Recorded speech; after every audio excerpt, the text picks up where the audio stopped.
Welcome to the Manifestation Babe podcast. My name is Catherine Zinkina, and I'm a manifestation expert, master mindset coach, and multiple seven-figure entrepreneur. I'm obsessed with helping you achieve everything that you once thought was impossible. If you're looking to massively up-level your life, your finances, your relationships, your productivity and success, then you have come to the right place. My goal in this podcast is to help you see the infinite potential within yourself to be, do, and have anything that your heart desires. Think of this podcast as your weekly dose of mindset development to help you maximize who you are and where you're going. Leave it to me to provide you with the tools, the resources, the strategies, and teachings that you need to manifest a reality wilder than your wildest dreams. I know we're about to have so much fun together, so thank you so much for pushing play today. And now let's begin. Hello, my gorgeous souls, and welcome back to the Manifestation Babe podcast. How are you doing? I hope amazing as always. I am officially back in LA, back in my home office, pretty much back to business as usual after just closing the biggest launch that Manifestation Babe has ever experienced, which is so exciting. I'm going to be doing a separate podcast episode on all of the lessons that I learned while quantum leaping into a manifestation that I set for myself 2 years ago. And the reason I bring up my launch in this intro right now is because today's guest has something to do with it. As you may already know, after the last podcast episode with Makhosi, which is episode number 174, if you haven't yet listened to part one, I recommend you pause this right now, go back to part one, and then come back here. I hired her for an entire year for her one-on-one package of, I don't know what to call it. It's not necessarily coaching. Is it shamaning? I don't know. But either way, so much spiritual growth has happened for me since then. I seriously feel like I have grown an entire lifetime in the span of just 4 weeks. And I am so excited to bring Makhosi back for even more questions that you've always wanted to ask a shaman about the spiritual world. In this episode, we get so deep and juicy. Oh my God, it is incredible. We talk quantum leaps, ancestors. We go really deep on that topic, spiritual hierarchy, the path that all of us souls go through, why people leave the new age and go back to religion, her thoughts on things like veganism and what we should eat to be our most aligned selves, whether or not aliens exist. Yes, we go there. The point of the entire reincarnation cycle and so much more. I only got through, believe it or not, half my questions that I planned for this episode. And I know it's already such a long episode, but stick with us because, guys, I myself was completely mind blown and speechless during so many parts of it. It's like I heard things that I've never heard before come out of Makhosi's mouth, and they all made sense to me. But it was like I had to pause and be like, wait a second. What did you just say? So I'm sure you're going to have a lot of moments like that. It is incredible. I know this episode will seriously lead you to wake up to a better understanding of who you really are, who you came here to be, and more importantly, why you're here. I don't want to spoil any more of it. So without further ado, let's dive into this epic conversation. And she is back. Welcome back, Makhosi, for part 2 of your spiritual interrogation. Because I seriously have so many more questions. In fact, I got my entire audience involved this time. So we got questions for days. I don't know how far we're going to get into this, but if you guys haven't listened to the first part of Makhosi being on the podcast, it's titled Everything You Ever Wanted to Ask a Shaman. And I think that this is just going to be a continuation because there's so much more we can get into. I've had the pleasure of working with Makhosi one-on-one for the last month, and it's been incredible. I've been able to ask her a lot of questions for myself, and I'm just like, damn, like she really needs a book. She needs her own podcast. There's so much wisdom within her. I am just so honored and so grateful to have you on. How are you doing today? I'm fabulous, and I'm super excited for the range of questions that I know we are about to get into, probably things that I've never even thought about. So let's do it. Let's do it. Well, before we get into it, I just want to speak on, because this relates to a couple of questions that people have asked, but really in the last month, it's been such a blessing and so much fun and such a wild roller coaster working with you, because so much has shifted for me. And I'm already, even a month ago, because I think it's been a month now, in a completely different place. And I have made an update, which I'll do a whole separate podcast about this, probably record it tomorrow, about how I quantum fucking leaped in my launch since starting working with you. And it's been 2 years since I set the intention of manifesting a 7-figure launch. And I've always had, according to my belief, the right strategy. Like the strategy wasn't there. I knew it wasn't about the strategy. It was always about the energy. I was doing everything. I was doing the being, right? I was trying to do the being, and like nothing was breaking through. I would constantly hit amazing numbers. Like I'm not going to complain.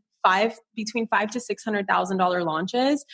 And it wouldn't matter how often I would launch. It wouldn't matter when I would launch. Nothing would matter. It would always hit that ceiling, right? I can almost guarantee that if I just open my cart and then close my cart, it's going to be 500,000 to 600,000. And all of a sudden, in the last week, since we closed our cart to the last Rich Babe Academy, we have closed with $1.85 million, which is a 3 freaking X. And it was just such a incredible, I don't want to say culmination, because there's like, we've only fucking started, but it was such a great culmination of something that I've put out into the universe for 2 years, have been stuck at, plateaued at, and then finally received it.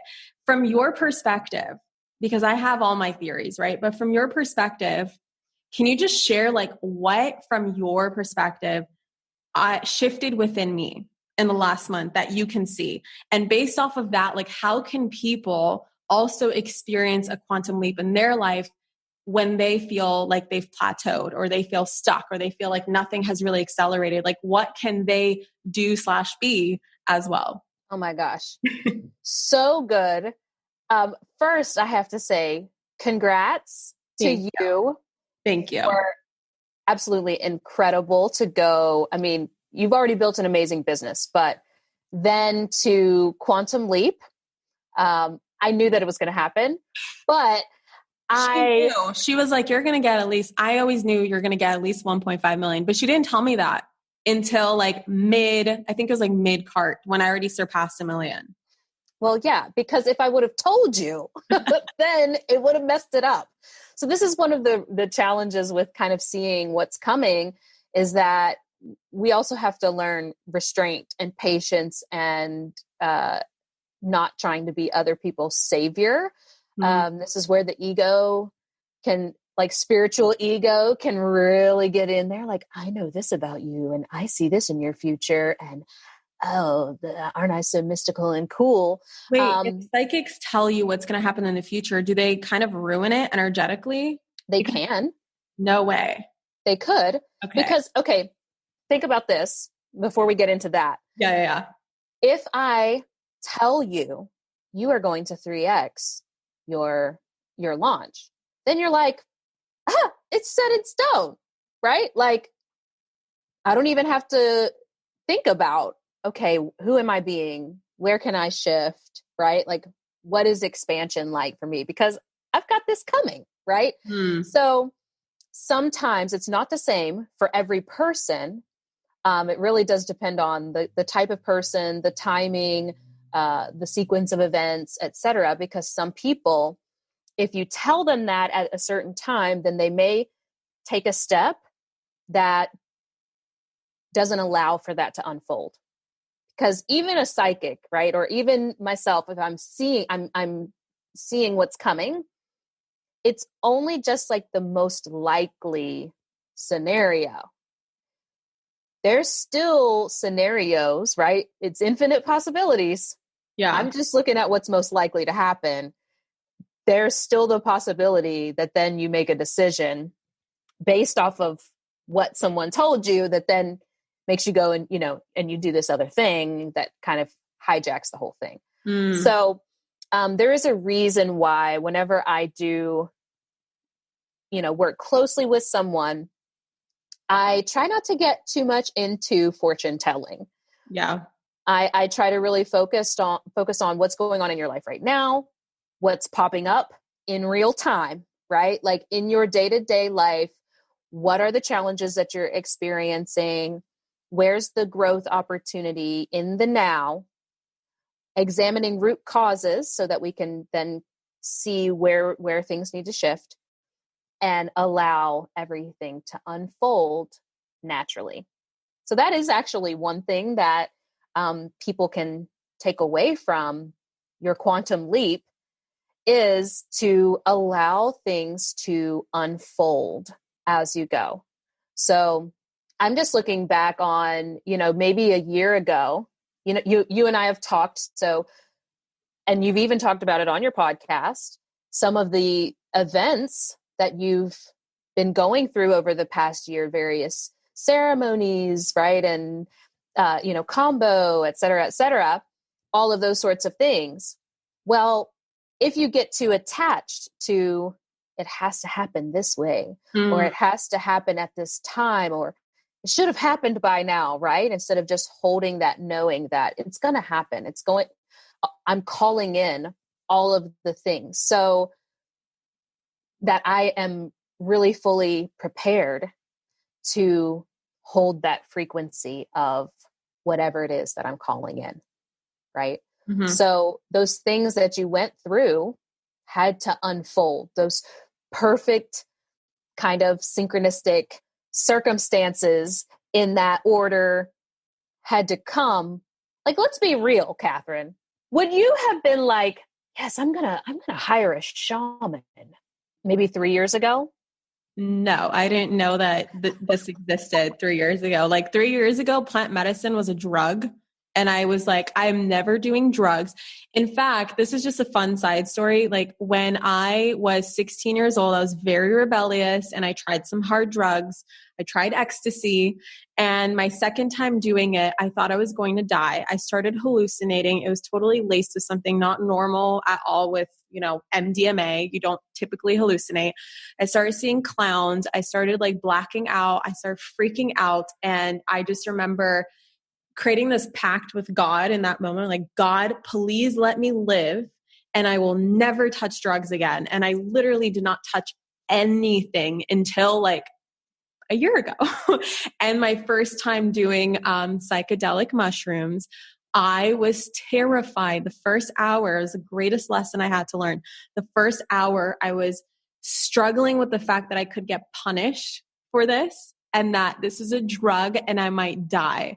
And then I had to learn what the difference between a drug was and plant medicine. And I did that through ceremony. It wasn't like someone told me that. It was like the plants taught me themselves. Why did I bring this up? What did you just bring up?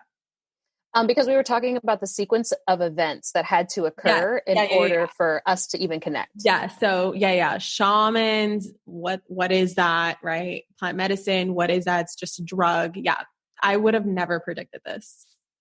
Right. And so there's so many people that are going to be listening to this that are holding a desire. Their souls are desiring a certain experience, right? And then at the first sign of quote unquote trouble, or the first sign of challenge, they automatically assume, oh, not for me. Must not be for me. Because if it was for me, then the universe would have just brought it in. Well, what if the universe is bringing in the circumstances that you need in order to expand into the next level? Because certain things that we desire require a certain level of experience for us to hold it, right? Mm-hmm. So it's like the difference between learning how to make $1 million versus win from like a lottery, right? There's a reason why people who win the lottery tend to lose it very quickly, right? Because they haven't developed the capacity to be the container for that level of experience. And so the universe, if you're desiring certain things on a soul level, it's going to present you with the obstacles that are really the opportunity for you to expand your capacity. I just had a download. Ooh, what is it? My download is, it makes sense why I plateaued for so long and why I quantum leaped finally, is because that entire time it was preparing me for having a team who could handle such a huge volume. Because if we had such a huge volume of students signing up 2 years ago, we would literally ruin the fucking experience for the students, because we did not have the team, or I didn't have the energetic capacity to handle so many people like on a live stream that are my students that paid me, that I'm here to serve. Now I've gotten used to having at least a couple hundred students, so I can handle that energy. And now I feel like I'm finally in a place where I can handle it. And there's another reason why it was 1.85 and not 5 million, right? Because that's like an energetic capacity that I think that we still need to grow into. Right. Boom. Boom.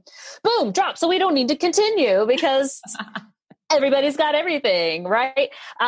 No, the other thing that I think is really important that I've seen in you, that's just such a great example, is alignment with your essence, with your authentic self. Because even though it's only, it's been 5 weeks maybe that we've been working, 4 or 5 weeks. 5, yeah. Not very long, right? But some of those very seemingly small tweaks were in areas where you hadn't let yourself be fully expressed. And that little tweak of energy was what needed to come out in order to magnetize and call in what was for you, right? Mm-hmm. So those conditioning thoughts, those conditioned beliefs, who we believe ourselves to be, most of the time is limiting us. So as we go on, we start like releasing those identities that don't serve us, right? And then just step into what is the next step. That was like I think one of the big things you and I talked about is like, this next level you're going to has not been before. Yeah. So you cannot reverse strategize this identity. Engineer. I hate that word. I've always hated the word reverse engineer, because it's like, yes, there's so much you can reverse engineer, but it's to a point. And especially when you are really like further along on your spiritual evolution, as Makhosi kept saying to me, Catherine, what you're creating, you haven't seen yet. You can't even imagine yet. It's so much more beyond. It's so unknown to you that it's impossible to reverse engineer it. And you literally have to take it one step at a time. You have to trust just the next step. One step at a time, day by day. It's not about, like, you gave me such a great perspective on, Catherine, like your 10-year plan, like screw that 10-year plan, because who you were at 17 years old, can you imagine if you had followed that plan? You would be fucking miserable. And it's so true. I would be so miserable if I followed that plan. So it's literally just about letting it unfold, letting it unfold, letting it unfold. I do have a question about that though. Like if you are just allowing things to unfold, let's say that you are in a very like negative mindset. Like, let's say that you don't have very much awareness of how much power you have within you to create your dream reality. A lot of people aren't even aware of like things like the law of attraction or, the manifestation principles. Like for them, do they have to do something before they allow it to unfold? Like, is the allowing it to unfold just creating more of that quote unquote, like unwanted reality? What is the balance? Because I know a lot of people who are listening to this right now are people who are aware of their thoughts. They're aware of their beliefs. So to them, it makes sense. Like, hey, just trust the path. But to someone who's unaware, trust the path. There has to be more steps before that, right? Yes and no. It really just depends on the person. I can most certainly take someone who isn't aware, and guide them step by step, right? Without them having the whole strategy. And there's some really great step-by-step methodologies and frameworks and that do exist out there to help people tap into their power at least, right? Mm-hmm. Because once you have that, then you feel like you can surrender more into the unfolding. Although a lot of people still have trouble with that aspect, right?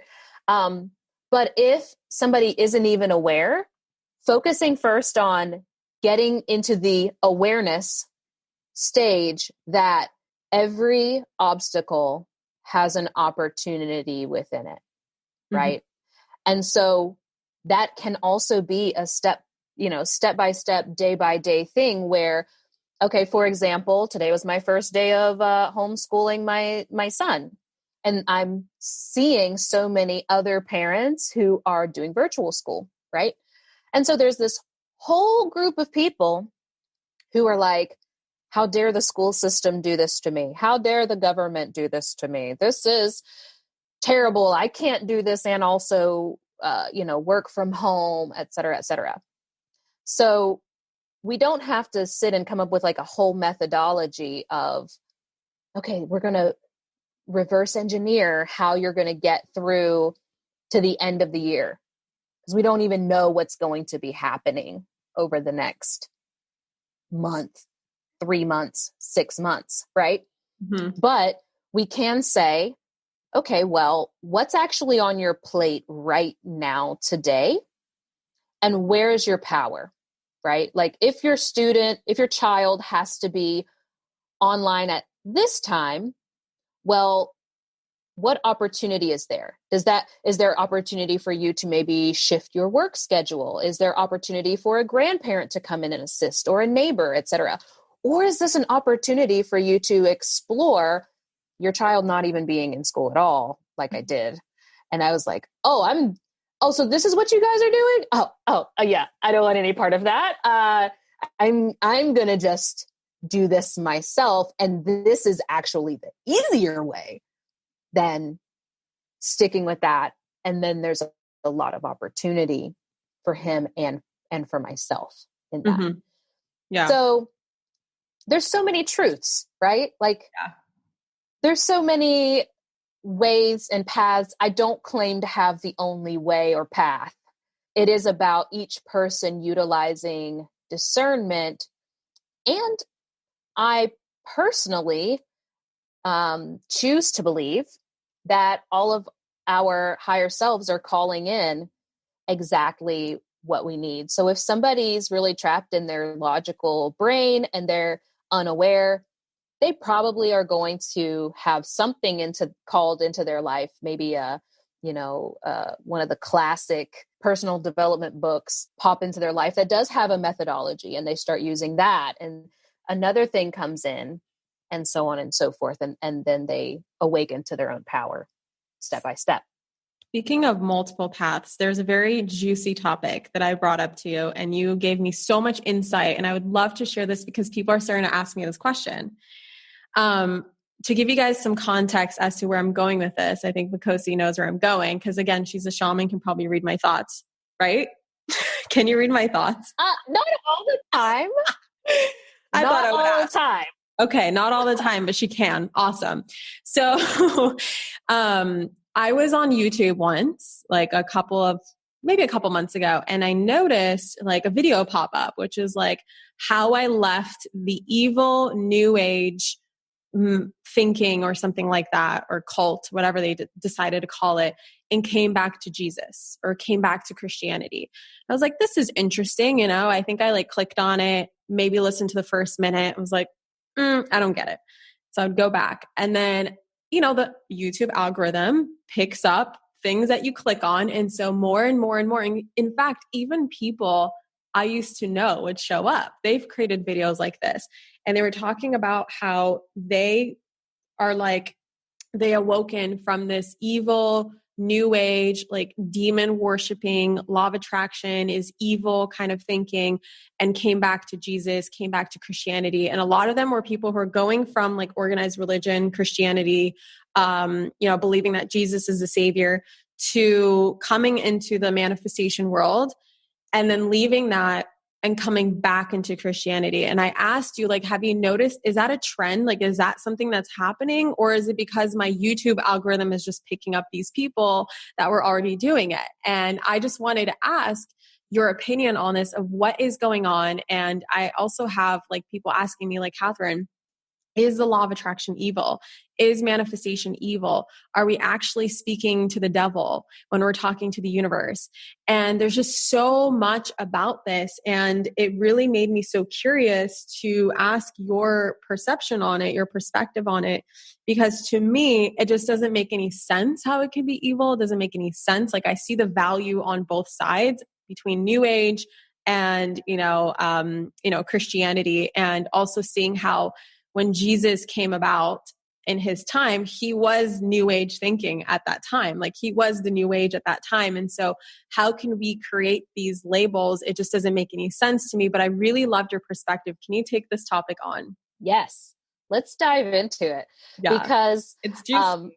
It's a juicy one. And after you sent that to me, I was like, what is she talking about? Let me look this up. And it took a couple days because I was busy. And then I start scrolling and I'm like, oh, this is good. This is fun, because there's so much of these like really interesting things that are coming out. Not just this one, but this time period is just bringing forward so much of the shadow out into the light.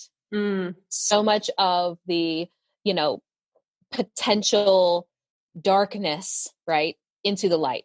Yeah. So I think that, number one, I have to be very clear that I am not anti-religion. Mm-hmm. I'm not. I'm also not anti-New Age. I'm not anti-tradition. I'm not anti-anything, because the minute that you do that, you start to give it energy. You start to put focus on that. So rather than, like, when people try to get me into, are you this or this? I'm like, actually, guys, I'm like way out here. I just created my own little thing off here on its own. And so, like, how about we like get out of the box completely and live out here? Right. And so if someone is still in either the New Age or the religious paradigm, I can see it, understand it, relate to it. And I'm not going to fight someone on whether they want to be either or, right? But what we have is really interesting, because we can get into a place of spiritual ego where number one, we want to be right. The ego aspect always wants to be right, even if it means backtracking on yourself, right? That aspect of you, it wants to be right all of the time. So when certain things come up and challenge the way that you've been thinking, most people will get into a place of either retreat, right? Like, oh, I don't want to actually look at this. And there's been a lot of stuff coming forward about New Age spirituality that a lot of people, they don't want to look at, right? Like, we want it to be perfect. It's never going to be perfect. And so sometimes it's easier to just, oh, this is scary because I don't get it. I don't fully understand it. Let's call it demon worshiping. And I'm going to retreat back to this identity that to me feels safe because it's what I grew up in. It's what everyone around me is in, and blah, blah, blah, blah, blah, blah, blah. Right. That is what I see on just a very surface level is happening. We're in a very scary time, right? Like, most people, they're like, I don't know what's happening in the world. I don't have control over anything. There's so much unknown, which PS, it was always unknown. Mm-hmm. We never had the amount of control that we thought we had that did not exist. But when you're faced with all of these things happening, it is much easier to go into what you believe is comfortable, safe, secure, et cetera. And I Which think could what be I either told you, way, right? which What's could comfortable, be, it's like whatever's yeah, familiar to you. yes, yes. So what I said to you about this specific topic was that a lot of people didn't actually shift. They didn't Oh, this is a actually, mic drop. Keep going. Oh my God. This was like yeah, Makhosi. This needs to be a fucking quote.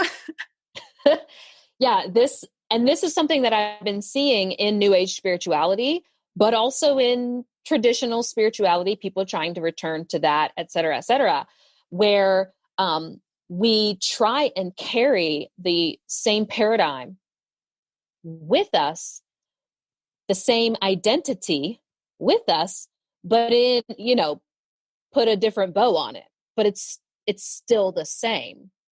And so what I told you was that, and I hope that people hear that I'm saying this with the most love, and this is not an attack on anyone, but if you actually shift your identity as you are embracing a new paradigm, you can't go back.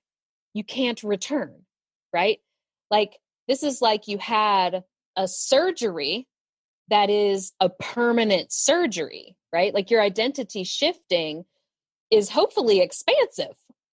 And so you can't just go back to the way it was. If you really knew, if Yeah. you really knew things, you can't forget them, Right.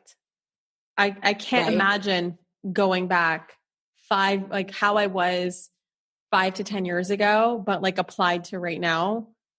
It's so funny because even the things that have happened the last month, like with, spirits and stuff that I've been seeing, like I can't unsee that. I can't not believe in it anymore. It's just like, I Right. can't unsee the spiritual world. It's impossible because I've had such a huge identity shift. Just 2020 alone has been like, what? I mean, it's been crazy. Even like what I've learned in 2020, I can't imagine going back to 2019 and trying to apply it to this year. So you're so right about that. Like if you actually had that shift, it would be impossible to go back. Right. So I think this is where you and I may have an understanding of beliefs that not everyone has, right? And I know that you talk about this in your programs, you talk about this on the podcast, but I need people to really understand that it's not about what you think you believe, right? That's easy to change. That's easy to say, oh, well, I believed this, and oh, now I believe that. But your actual beliefs are how you see, experience reality. That's what your beliefs are. And they are not easy to just pinpoint. So anyone can just say, oh, I believe in the law of attraction. But that's very different from having the experience of, I did this, and then this happened, and then this happened. Yeah. Right?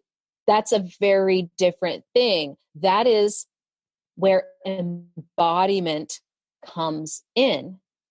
And so many people miss that, like, practical application, that expansion, that integration piece where whatever you are reading, watching, receiving guidance on, etc., literally becomes who you are. So this is actually a problem that's really rampant in the spiritual and personal development communities and the world at large. We're in an information age. Everyone thinks they want to learn more stuff. Well, I don't care how many hours you spend learning stuff. If you can't figure out how to take that little piece of knowledge and become it, make it wisdom, Mm. then it's done nothing for you. And that's where I live. That's what I care about. I don't care about putting out the most amazing, like crazy, oh my gosh, that's such a wild thought. I don't care about any of that. I care about like, okay, how do we take this and then like put it in your life? That's such a powerful distinction because it's very much alive in manifestation. There's all these concepts and then there's making a way of life. Like you could have a thought of like, oh, I desire that, but then you can also have that desire. And the wanting versus the having is a completely different universe. And it's when you embody that energy of having and actually experience in your life where you're like, I can't unthink that. I can't go back. I can't undo it. Like I had that thought, I became it, and then it's here in my reality. How do I just go back pretending that manifestation isn't real? Right. But if you just keep it as this thing that's very much so just a mindset or a way of thinking without actually allowing it to integrate on a subconscious level, it's always going to be just a concept. Like, oh yeah, the law of attraction, so cool. Let's law of attraction it up in here and then never experience it. You're never actually going to believe it on a subconscious level. So I love that distinction. Speaking of distinctions, you mentioned, I brought up New Age versus religion, but then you also brought up traditional spirituality. My perspective was always that New Age was like taking ancient wisdom and modernizing it. But is it different? Like, is there a whole nother thing? Like, what's the difference between the two? Oh, such a good question. Okay. So that is what New Age spirituality tries to do. Okay. That's what it tries to do. But the challenge in that most people don't recognize is that in order to build, you have to destroy first. Yeah. In order to build, you have to destroy first. Destructiveness is a part of creation. You don't create without destroying something. So when you're moving from religious thinking or the Western paradigm, which is a mindset that is very destructive on just a very subconscious level. People have no idea that that's what they're operating from. So in order to then shift into spirituality, ideally, what would happen is that you have some destruction of your paradigm. Yeah, which is scary for a lot of people. Oh, it's so scary. Like, wait a minute, I'm going to be out here in limbo and have no idea like what my frame of reference is. The ego hates that. The ego hates not knowing something, right? So it has to be this step-by-step process, because as soon as you destroy, you create this vacuum, something's going to come in, right? Something has to come in to fill that space, because there is no empty space in the universe, right? Like even I'm sitting in this room right now, between this wall and that wall, there's a lot of stuff happening, right? There's a lot that's happening there. Okay. Even on just a scientific level, there's different molecules floating and maybe some skin cells and dust and da-da-da-da-da, right? Yum! There's a lot happening between this space and this wall. So the challenge that I see is that most people don't go through any sort of deconditioning process. They have this experience of being in a certain paradigm, a certain way of thought, and then try and step into spirituality and view ancient wisdom from outside, because you're not operating from the same paradigm. It's it's like a layer. You're just adding a layer. You're just adding another framework over a framework that you already have. Yes. So we have to actually like destroy the walls, right? Bring it down to the studs, and then put something in place there, right? And ideally, if you want to understand ancient wisdom, well, you're going to have to learn how to be in the paradigm of ancient wisdom, which means you have to go through this very uncomfortable process of challenging everything that you thought you knew. And also not trying to, this is the shifting into observer from the very direct way of going about things. Because when we go about things very direct, we are more likely just to hear an answer that fits within what we desire to hear, not actually seeing everything that's there. Are there any like specifics in terms of differences between New Age and ancient wisdom that you can share? Like in New Age, they say this, or they believe this, or this is how things apparently work, versus the ancient spirituality, the traditional spirituality is actually this way. Think of anything? Oh my gosh. Off your head? Off the top of my head, I mean, the main one is like the concept of archangels. Okay. And that one's really interesting because most people are comfortable with the word angel. And so then they go from like religion and then, oh, okay, now I'm over here. And so like, this is what an archangel is. The challenge with that is that you're expecting an angel to be like what you read in the Bible or what you were taught an angel. I see. It's like using a lot of the biblical references, but in a different, it's like the same box, same labels, slightly different box, but not actually. Because I remember you saying like, whatever you think that entity is or spirit is, if you think it's a demon, it's going to show up as a demon. If you think it's an angel, it's going to show up as an angel. But if you're open to like, it could be anything, then it's going to show up how it's supposed to show up. Yes. That makes so much sense. Can you talk about the spiritual hierarchy? Because I know it's a topic that you wanted to talk about. And like, speaking of archangels, I mean, I don't even know what specifically you want to say on spiritual hierarchy, but I know that one thing for sure that I never resonated with was archangels. For some reason, it's like I've never called on an archangel. I've never resonated with one. I never felt called to learn about archangels. There's like certain concepts that I just like, I hear other people using them. Like it's very new agey. Like we're going to call on Archangel Michael right now to do this and to do that. And for me, it's like, let's just skip that part and just call on something else or call on our higher selves or call on the universe. So can you speak, I don't even know where I'm going with that question, but can you speak on the spiritual hierarchy piece? Yes. And I do want to make sure before we go into that I'm very clear. It's not that the consciousness that people perceive as archangels does not exist. Mm-hmm. That is not what I mean at all. It's that these consciousness, these conscious beings or light beings, etc., they don't have a body. They don't have a body. So there is a lens through which they have to go through in order to communicate certain things to us.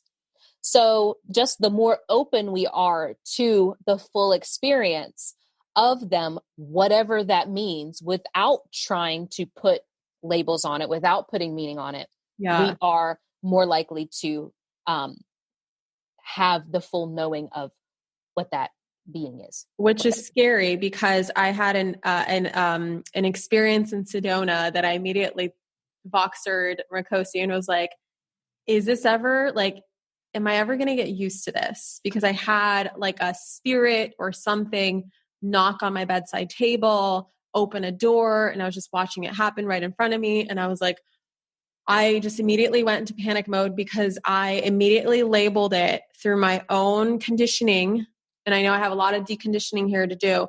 I just labeled it as a bad spirit. I have to get rid of it. I have to send it away. And that's exactly what I did. And Makhosi the next day was like, Catherine, did you ask how you can help it? And I'm like, are you fucking kidding me? That is the last thing on my mind for me to ever ask how I can help it. And that was just revolutionary for me all on its own because I'm just like, wow, I am so quick to attach a label based off of my conditioning. I'm so quick to say this is bad or this is good when I'm not even open to the full expression of what it could be. Right. And by the way, it was like a very, you had disturbed it. With my presence. With your presence. But it wasn't like It wasn't even a bad entity or anything. It was just like, you know, we could call this like a mountain spirit, a mountain entity. Well, that's what we'll call it. Okay. So yeah, that one wasn't even that bad. But it kind of, so spiritual hierarchy, this is also a piece that I do see that's missing in New Age spirituality. And that is because it's demonized in religion, and most people just cross over. And I don't want to over glorify indigenous, aka traditional spirituality. Even using the word tradition, I know I said it before, but sometimes that can be a hard word to use because people think of religion as being the traditions, and it's not. Got it. When I'm saying tradition, I'm talking about these practices, this ancient wisdom that's existed for tens of thousands of years, right? This paradigm. Mm-hmm. So in the kind of that common thread that exists in all of them is that there is an order to the universe. We look at the universe and we see that there's like this incredible harmony that exists, right? That this planet somehow manages to keep spinning around a huge fiery ball and not crash into it. And at the same time has another ball that's going around it called a moon, right? And like none of them are just like colliding at every other turn. So we just see that there is this order, there is this harmony that exists. And so because of that, there is a hierarchy. Now, because of what's happened in the past couple thousand years, in the West, we have a really touchy relationship with hierarchy, with just the word. Yeah. And we believe that with power, there's corruption. With power, there's, misuse of each other, et cetera, et cetera, et cetera. Not to say that that doesn't exist, because it does, right? In some places, in some areas, but it doesn't mean that. It doesn't have to be that. Mm-hmm. What it is that it's a hierarchy of responsibility. Just like on the physical plane, there's a hierarchy of responsibility, and with great power comes great responsibility, right? So we see this in the spiritual plane as well. So our indigenous spiritual or ancient spiritual, let's use that. Our ancient spiritual systems, which still exist, for the most part, had ancestors, ancestral reverence as the cornerstone of the system, of the spiritual system. And there's a few reasons for that. One is the reverence of self, the honoring of self. And when you have the shamans and the priestesses and priests kind of knew, if you honor yourself, you then honor others. Mm-hmm. Pretty simple, right? And so there was this number one understanding that first and foremost, you have your head, your own essence, right? Your own higher self as your guide, right? And this also could be the reincarnation of a family member, right? Then you also have a connection with what we would call ancestors. Now, your ancestors are elevated spirits. So a lot of people get murky there because they think everyone who died before them in their family is automatically having, falling into that category. Okay. And you do have ancestors. This is where English gets really difficult, and it would be better if we were using an ancient language, because we have different words for these in different systems. Like you have different understanding of dead relatives, meaning people who passed on either like through accidents or incidents, or who weren't great people when they lived and carried all of this heavy karma. And then you have elevated ancestors who lived many times, achieved a certain level of spiritual purity within themselves, and then they become guides for their descendants. That makes sense. I thought that it's every single person that's died before you that becomes your ancestor. And I was just like, how many of them are you? Like, how it must be like millions, right? But that makes sense. And you know, I want to go deeper into ancestors whenever you're ready for that, like whether it's now or you want to finish the spiritual hierarchy thing. But a lot of people came with ancestor questions. So super quick, how do you become an elevated ancestor? Like, Ooh. and also, is that like you're past are you past reincarnation? Because there's ancestors, right? Like, let's say your grandparents died and then they also have their reincarnation into their next lifetime. They're not going to become your ancestor because they're back on earth. It's like, how does this work? Okay. So I love this. And we can go ahead and dive into this because in the spiritual quote unquote hierarchy, we see like our ancient systems saw the ancestors, which also include you, as the most important for a person to be stable because they're in your DNA. Their consciousness is in your DNA. So this is a complex topic and I love diving into it. So on one level, yes, everyone who dies before you that was in your family is an ancestor, right? But that's not who we're calling on. We do have, there are processes, et cetera, to resolve ancestors who have passed on, but were not elevated. In our ancient systems, we had it was just kind of a given when somebody would pass on that they went through a spiritual process to assist them on the other side. This is why you see like mummification and spiritual cleansing, etc., when someone passed. So if we understand that their consciousness is with us all the time in our DNA, well, you don't want to have separation from your ancestors, number one, because that's creating separation and division within yourself. But also you don't want to be carrying around the energetic influence of chaotic ancestors or chaotic dead relatives, rather. The racist uncles. You know, like we all had them, okay? Everybody's had one that's just, either been racist or did some really awful stuff, right? Like we're all humans.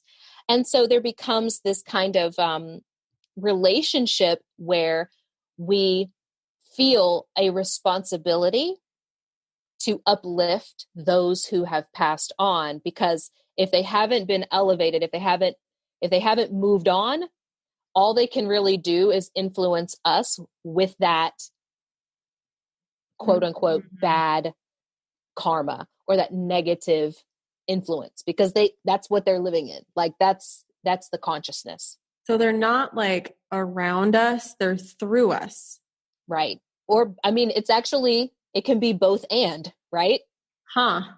It can be both and. So you have them there. Like people are like, oh, I don't believe in ancestors. Oh, so you don't believe in yourself. Like, so where do we find the separation between like, this is the expression of my soul, my higher self, my consciousness, versus this is like grandma coming through? Yeah. Where do you find that? I'm so like confused right now. So like how that is just shattering my box right now. Yes. I have no words. So this is why we got to move into both and consciousness. Yeah. Because, and this is also why the spiritual hierarchy is so important to understand, because there is a very thin line between what is you and what is your ancestors. What? Very, very thin line. And it's where do they begin? Where do they end? So who's talking to you, Makhosi? So typically we would see that there's like one ancestor who is very close to you. And this is like, if you understand reincarnation, right? And let's say it was your great grandma, I don't know, great grandma Jean or whatever, and she is the closest to you. Well, it's the consciousness of that life, but she had many before. Wait, can you be your own ancestor based off of past lives? You are your own ancestor. What the fuck? Okay. You're your own ancestor. This is why we had ancestor reverence. And that's so interesting that we just don't have that in the Western world. And no wonder we all feel so separate. We all feel so chaotic and just confused and lost. Yes. And this is also why you see such a rise right now in people seeking their ancestries. Like everyone is being driven towards that because it's such a pivotal piece of spirituality. It's so pivotal to your wholeness because there is no separation really between you and your ancestors. There's no part of you right now, Catherine, besides the experiences that you've had in this life. There's no separation that's like just you, even if your soul essence is. Wait, how? Okay, so you said it's elevated ancestors, but you can also have the chaotic ancestors come through. How do you get rid of the chaotic ones? You don't get rid of them. Okay. So it's like the ego. You don't get rid of the ego. No, you bring it in. You heal. Because it's an aspect of you, right? So we don't want, that's where that paradigm around like the destructive mindset, the destructive paradigm is like, anything that's bad, I want nothing to do with. No, especially if you're a light worker. Oh no, honey. You bring in and bring light to the darkness, right? So those quote unquote bad ancestors, if you quote, you repel them, I don't want it. I'm ashamed of them. They were bad people. I don't want anything to do with them. Yet you're walking around with their DNA. You're walking around. Even science is telling us, finally, that their experiences are remembered in your DNA. That's so true. So you then become blind to where that aspect of them is showing up in you. What? Okay, so how do we embrace the racist uncle expressing himself through us or whatever, or the murderer or the molester, like, the ancestors that didn't do great things? How does that express through us? Do we necessarily have like similar, like, I don't know what to ask because my mind is so blown. Like, do we have to heal that karma for them? You heal it within yourself. And how do you know what karma to heal within yourself, and how do you heal that? This is why we approach things on a step-by-step, day-by-day basis and look what is coming into your life, right? If you understand law of attraction, right, you're going to be pulling that in, and there's an aspect of you that you don't even know, right, that's pulling in things. And so you may be looking and be like, wait a minute, why is this popping up for me? Or why am I seeing this in the world, right? Anything that you can see outside of yourself is a reflection of something inside. It doesn't mean you are your racist uncle, right? Because he was a human. He had a certain experience. He had a name, etc. Yeah. But there's an aspect of him that is within you that you can see outside. And so then you go into reflection of, how am I affecting or being affected by this thing that I'm seeing in the world? So and when go ahead. Our aspects, ancestors. This aspect of me, is that an ancestor that creates that aspect? Okay, let's talk about reincarnation. This will help you understand this. Okay, this that was part. one of my questions, so go for it. Okay, good. Okay, so if you understand reincarnation, let's say that your soul returns 1,000 times. Okay? And each one of those times, it had a life. Mm-hmm. It had a gender. It wasn't always female, could have been male. It wasn't always the same complexion, probably wasn't. It had different experiences. It had different names. Okay? Mm-hmm. So when I'm saying aspect, what I'm talking about is an experience that is not the fullness of that essence Of the whole. of the whole. So it's Okay? like all 1,000 lifetimes together is a Right. whole. Right. So like if I'm looking at, let's say, a goddess, especially in Hinduism, Hinduism does a really great job of talking about aspects or avatars. Okay? Reincarnations of, embodiments of. They're all different.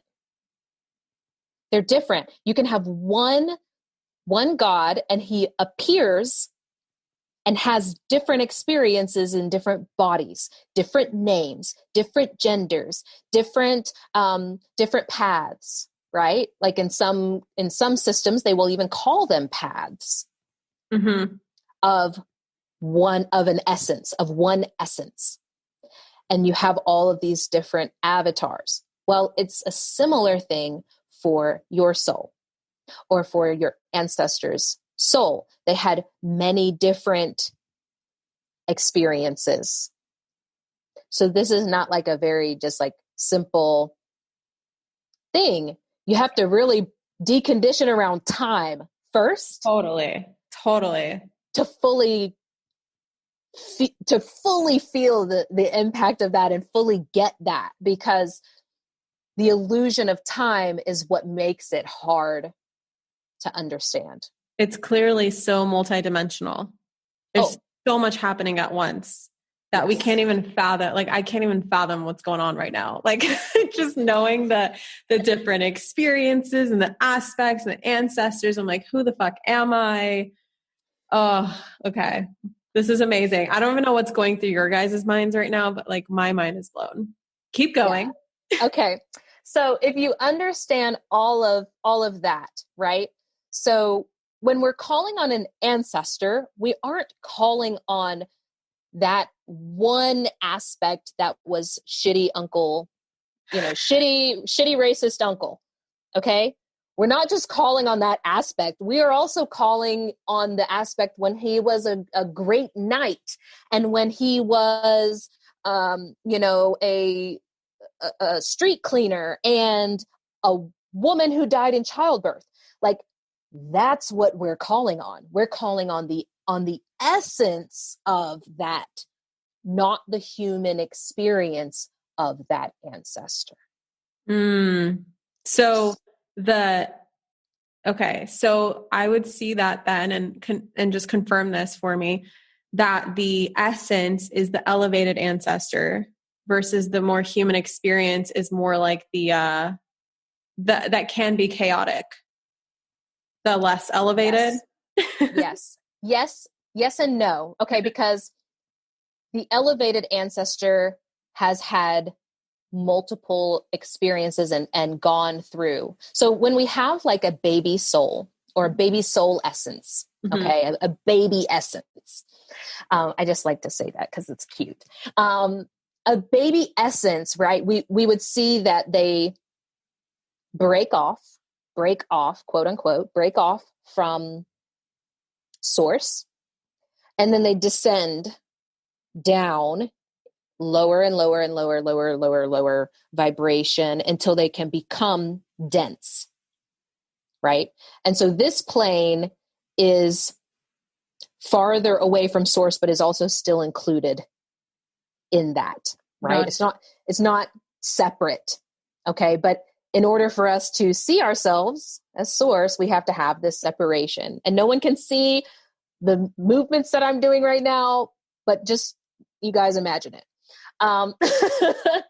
So there's still kind of this tether, right? But that is the essence that is the farthest from source.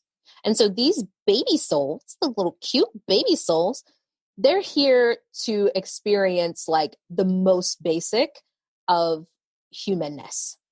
And then over time, through different lives, and they gain experience and they rise in vibration and they learn and they learn and they have more experience. And then as that's happening, their vibration is rising, okay? Until eventually they become what we would call elevated ancestors when they transition. And those can still return through our children. So our children are our ancestors. Wait, what? Our children are ancestors. Our children are our ancestors. Got it. Okay, I get it. Okay. That's why we get the term old souls. Yes. Children, because that's what they are. Not all of them, but so you have some that are coming and they're rising in their quality, right? In their spiritual purity. We're not talking about like, oh, they never had sex. We're talking about their mastery over their animalistic nature, over their ego aspect. Okay. So then they become, maybe they pass on, they become an elevated ancestor and they're assisting their descendants. And occasionally they're coming back and they're having more and more and more experiences. And then eventually they've had such a level of experience that then they break free from the reincarnation cycle and no longer are required to return. So what happens next if you're past the reincarnation cycle? Well, then there's another level of experience because now you're an elevated ancestor, right? And so you're still interacting down here. There's a level of other experiences that you're having that are now more about the harmony in the universe, right? More about having those types of experiences and connections with, let's call it your entity, right? Okay. The group of souls that you are connected to. And some return because it could get boring doing the same old, right? And so you're like, hey, I want to go down there and like hang out and have these experiences and show up and da-da-da-da-da. And then you continue to have those experiences through, guiding your descendants and interacting with this level. And there's higher and higher and higher until eventually you reunite with source. And then what? Like, and then you start all over again. Do you really? So then you become a baby soul all over again? Well, you could, but by then you're probably like a different aspect. Now that part, I haven't, that's something like so beyond our thinking. And of course, what I'm even saying is like such a simplified, because there's, aspects where, you eventually become like an ascended master, right? And then you become like a god or goddess in your own right.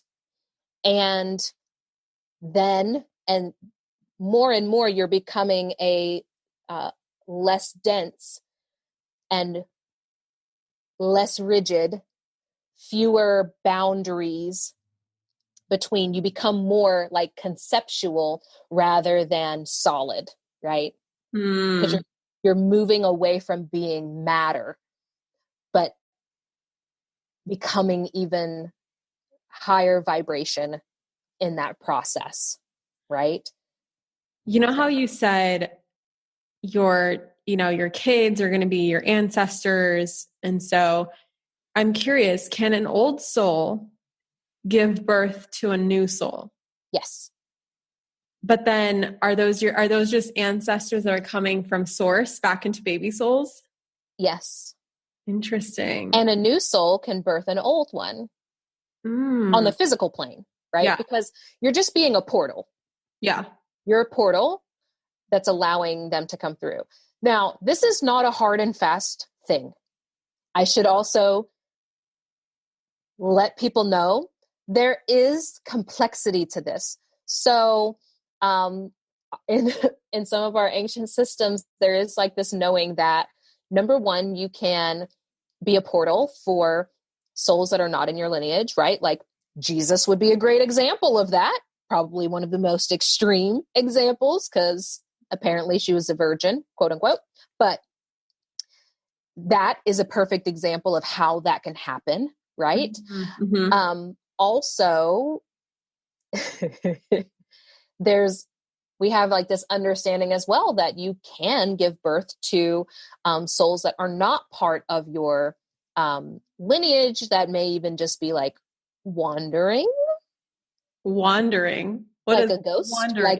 like a wandering spirit that's like still close. Can give birth to a ghost? What? Okay, because it's the spirit. It's the spirit. Makhosi, can we make sure I don't give birth to a ghost? I don't know if I'm gonna listen. You know, there's certain things that you just want to make sure you have in place. I don't recommend having sex in a haunted house. Probably not a good idea to like, do it in a corn maze. What if you don't know it's haunted? Is that like, does intention matter here? So what really matters, intention does kind of play a role, but it's more about designated spaces. So that's a whole other, like we could do a whole course on these kind of like very foundational things. But typically we have, just like you would have a sacred space for prayer, right? Or a sacred space for your connection with spirit. You have a designated space to poop and pee. You have a designated space to eat your food, right? You have a designated space to get busy and sleep, you see. And so having those spaces creates energetic boundaries that are really, really important. Okay. I know there's a part 3 coming. So let me just dive in really like as quickly as we can into some of the questions that I know I want to be part of this podcast. Okay. Like if you're down for, I mean, come on as often as you like, because I'm so fascinated. This is so incredible. And I know that so many of you are enjoying this because of the feedback that we got for the last one. And I know we're going way deeper with this one. So I'm so excited to see the feedback. Can we talk about super quick, or as long as you want to go? I don't care. I don't care anymore.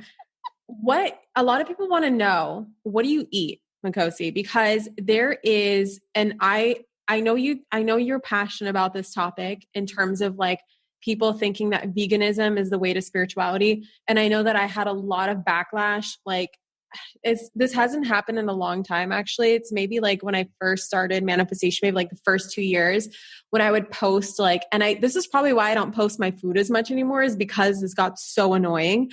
Is I would post like, oh, I'm out to dinner, and there'd be like a steak on my plate, or I would be eating like a burger, or I'd be eating chicken. It's like very evident that I'm eating meat. And I would literally get people messaging me saying, Catherine, if you go plant-based, you would become a better manifester. If you would just go vegan, you would become a better manifester. And I understand the ethical side of veganism, which is so beautiful. Honestly, it's so admirable. And I also, for myself, being a meat eater, being an animal eater, like I make sure that the source that my meat comes from is as just ethical and pure as possible, and making sure these animals are treated as best as possible until they are killed for our consumption. So there's a lot in that, but just let's keep the ethics aside for just a moment. In terms of like, I'm a better channel if I go vegan, or I'm a better channel if I'm plant-based, or it's cleaner, or we're more, our intuition is stronger if we're vegan. Can you just speak on that? Because I know where you're going to go with this, and I just want more people to hear this, especially people who might feel guilty for eating animal products as spiritual people. Yes. Okay, I'm just gonna leave a little something here. Plants have consciousness. They do. Okay. Nature is conscious. Nature is conscious. It has spirit. So there is a lot of people who like to believe that, oh, if I eat plants, I'm not eating a conscious being. Plants have spirits. Plants will communicate. It's a different type of communication, but they will. The earth, if you go and you eat some dirt. Did you have to do that in your initiation? I feel like this is an initiation thing. I did not have to eat dirt. That's one of the few things. I didn't have to eat dirt. But I did have to put various medicines in my body. Various herbs went in my body, and various animal products.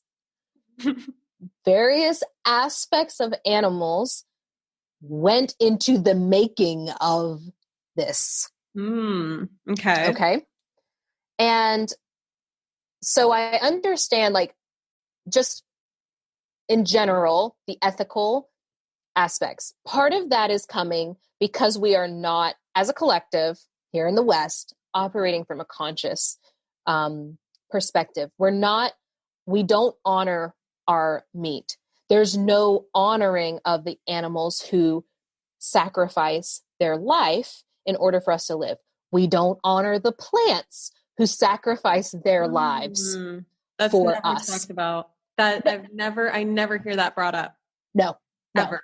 I don't even hear, and I love me I have some great vegan friends, and I'm not saying that being vegan is bad or anything like that. So I don't want anyone to run off with that, but there's not an honoring of those things, which then makes us believe that we are separate from them, right? We feel that is them, this is me, right? And so we had these practices of really holding consciousness, holding awareness, honor and reverence for what goes into then becoming us, right? Because you eat some corn, that spirit then is in you and becomes you.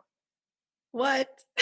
Think about that, right? Spirits are in me, Makhosi. There's a lot of spirits, okay? Like there's a lot of aspects that are making you all the time. So that's why when I'm doing like a ceremony, you're going to hear me call on lots of different, I'm going to call on the spirits of the mountains. I'm going to call on the spirits of the water. I'm going to call on the fire. I'm going to call, because all of that is coming together to make you. And now I'm going to honor that. Okay. Mm-hmm. So that's the piece that I think is no one's talking about. Yeah. That aspect of what's going into our body. Even water has consciousness. Water has consciousness. If you speak to it, you can program it.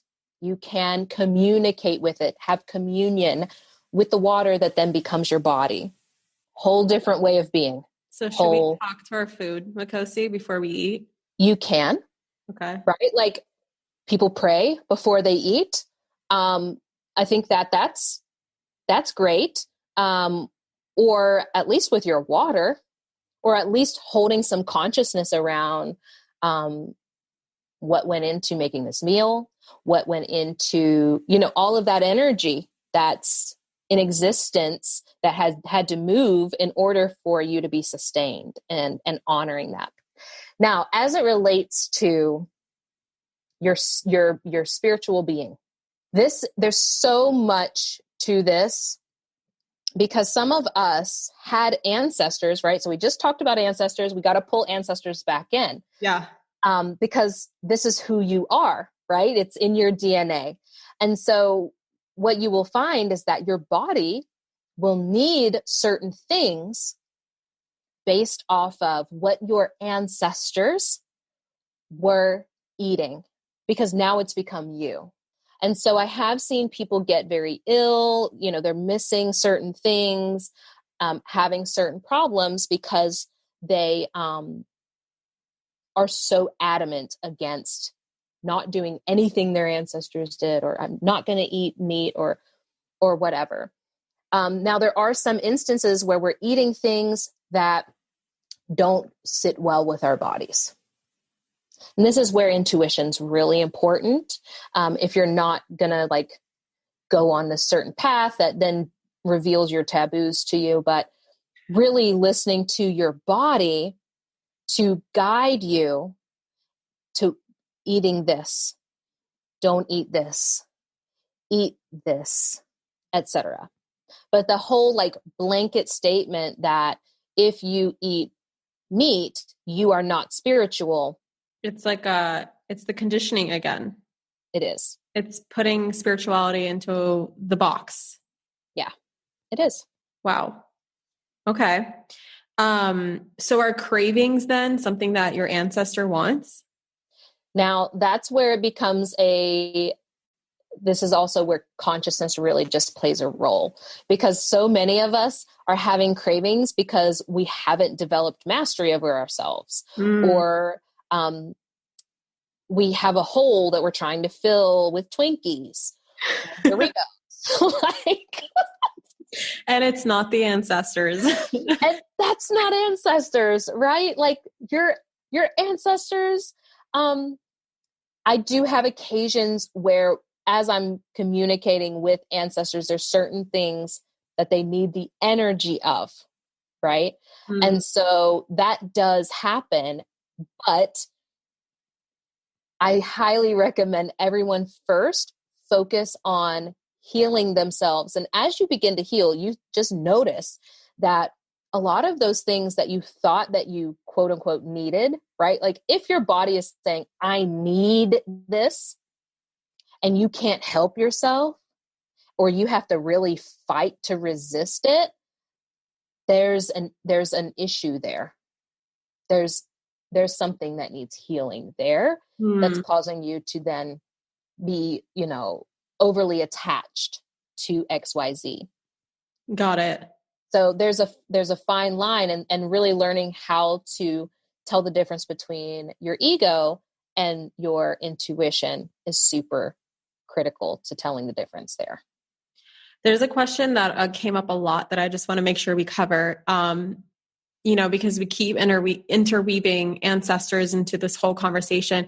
A lot of people are asking, like, how do I communicate with them?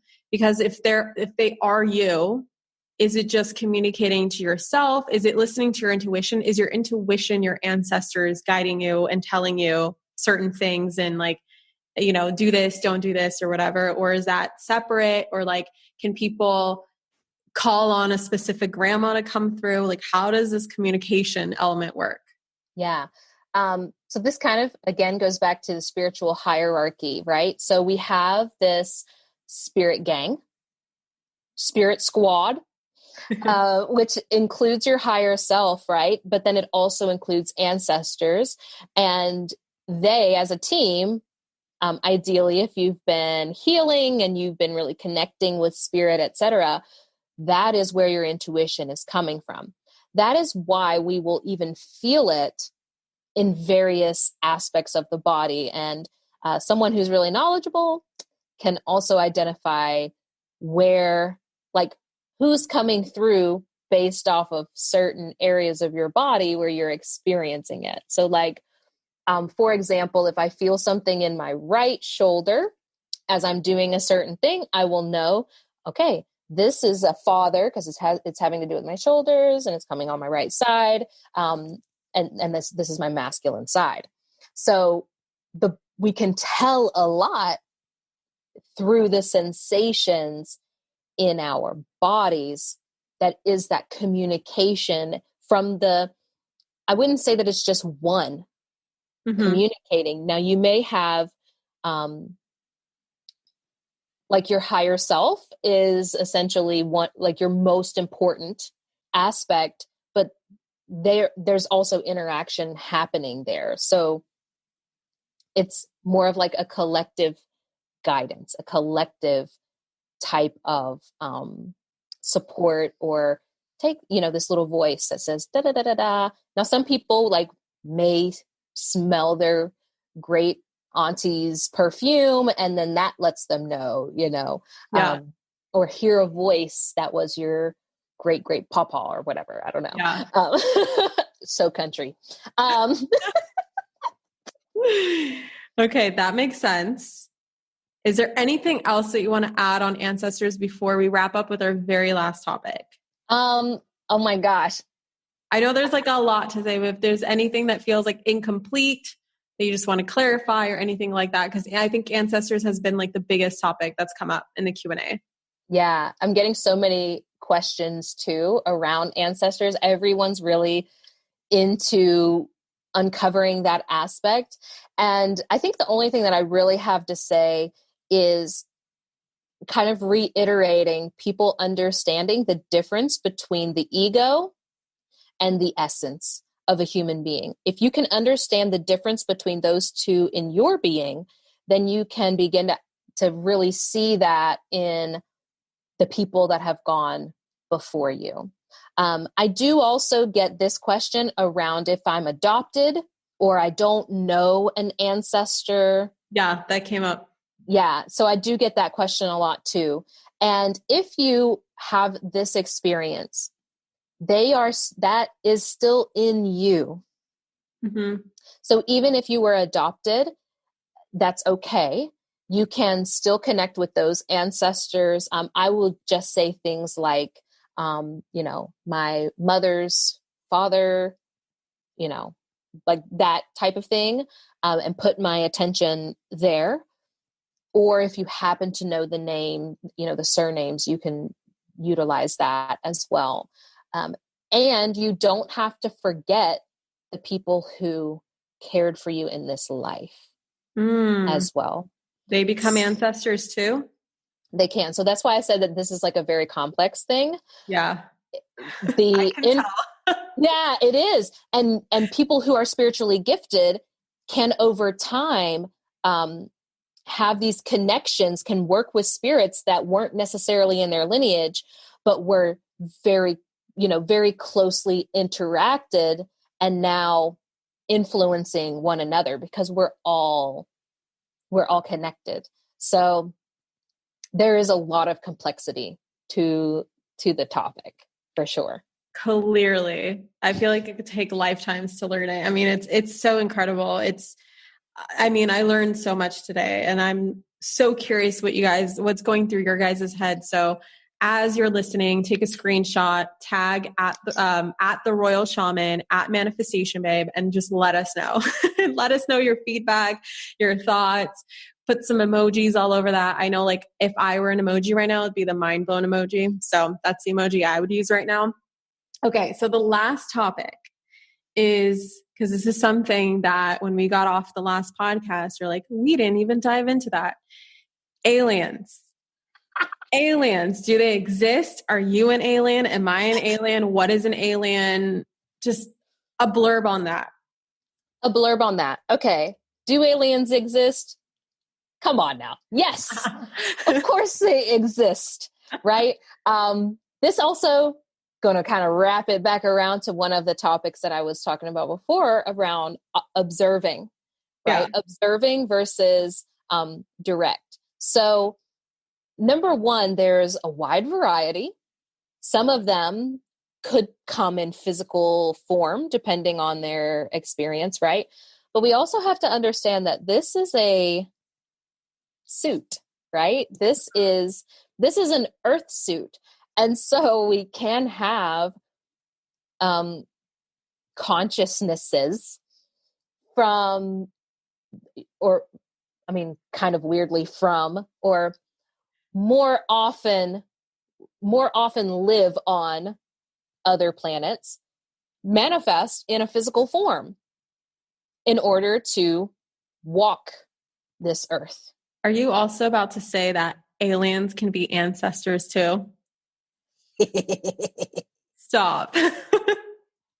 Well, yeah. Why couldn't they? I don't know. This is so cool.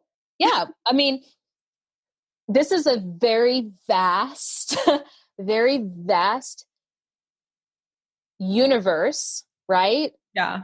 And very complex. So we have in our ancient systems so many stories around the origins of humanity, right? And the prior experiences that our souls had. And also that, number one, just because someone's in a human body doesn't necessarily mean that their consciousness has always been that, right? Like, we just talked about gods and goddesses, right? Some could even argue, quote unquote, that could be alien based off of many people's understanding. I would not say that, but based off of the ways certain people perceive that, it could be. But there are many different types of soul essences that absolutely can manifest as human through a human body, come here and have a human experience, for sure. Do they follow the same hierarchy? Oh, that's a really good question. Around like ancestors and higher self, etc. Yeah, just like the levels. I know people couldn't see it, but just like how it, you go back to source, you become a baby soul, go back to source, become a baby soul, like that thing. You said like if you're not human consciousness and you come here to be human, is that whatever that soul is, are they following the same kind of hierarchy as they advance? Okay, I'm glad you're asking this, because I should also be very clear that it doesn't have to happen that way. That there are entities who've never been human. There are essences that have not ever been human beings. They've never had a human body. They've never had a human experience, right? And so then they serve as guides. And then maybe something does happen, and then they say, oh, okay, I'm going to come down and be blah, blah, blah, blah, blah. There is also, we talked about it for just a split second, but entities have all of these different aspects. We could maybe say like 1,000 souls in an entity, kind of like the government, right? If you say the government, it's one entity, but there's individuals in there. Is that like Abraham Hicks? Like Abraham says it's like a group of souls? Right. So something like that, you could have a group of souls, and then maybe one of them comes down and manifests as a person, as a representative, as an ambassador of this collective group. So it's not like a super clear cut thing. But I am going to challenge everyone listening to take one little piece of that and figure out, what does that mean in your life? You knew I was going to go there, because this is one of those things, like when people talk about aliens, or we talk about archangels, or we talk about even ancestors, right? We can talk about them as like concepts, ideas, mental masturbation, where we are just literally like getting high off of like learning some stuff. And I love learning some stuff. I be learning a lot. It's my thing. But we have to bring it back around to what we really started on, which is, what does that mean in your life? How can you apply that to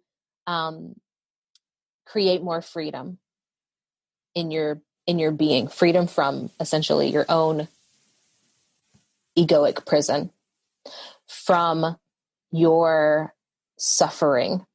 And if you can't figure out that, then allow it to be like a really interesting concept, set it to the side, and then come back to think about.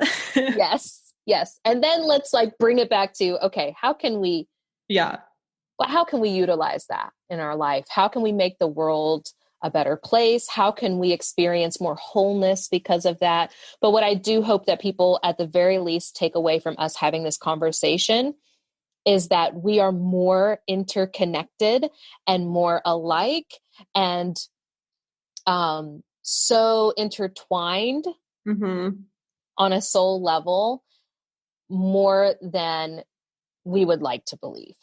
Yeah. So let's just leave it at that. That is a beautiful, beautiful way to end this. I know we unpacked so much and I didn't even get through half my questions. So if Makhosi's cool with it, we can do a part 3. We could. But for now, you have part 1, you have part 2. I don't even know what to title this because there's so much. I wish I could just put make a title of all the topics we talked about, but it's going to be too long. So I'll figure it out later. But thank you so much for your incredible generosity in sharing your wisdom and taking your time and putting your energy out there. Like, this has been so enlightening this whole thing because I remember you from the BBD group from last year. I remember you showing up because you said I'm a shaman, and I remember lighting up, but I wasn't ready to explore that yet. And when I heard you on James's podcast, I just knew there was a connection, and I was like, there's something here. I feel so called to hire her, even though I didn't even know what you did yet. And then through conversations and through hiring you, and just it's been so enlightening. And so I just wanted to thank you so much for being in my life. And thank you so much for showing up for the Manifestation Babes to learn more about how connected they are and how very multidimensional we all are, and just how incredible we are as these human beings, these very unique souls incarnated into this lifetime, into this experience. And it's just been incredible. So I wanted to thank you first and foremost. And second of all, you guys, my God, take a screenshot, tag the Royal Shaman, tag at Manifestation Babe, and just let us know your biggest breakthrough, your biggest takeaway, all that jazz. And for anyone who missed part 1 and just dove right into this clusterfuck of topics of who is this chick? What is going on here? Can you just share where people can go to learn more about you, some of your offerings, or anything else that you want to share so that people who are hungry for more can dive a little deeper with you? Absolutely. Thank you for having me for the second round. And we just literally scratched the surface, which is so crazy because we've been blabbing for a little while. But yeah, if anyone wants to dive in deeper with me, they can find me on Instagram at The Royal Shaman, or find me on YouTube, The Royal Shaman, or my website, theroyalshaman.com. We keep it simple. Yep. The Royal Shaman. Everywhere. All right.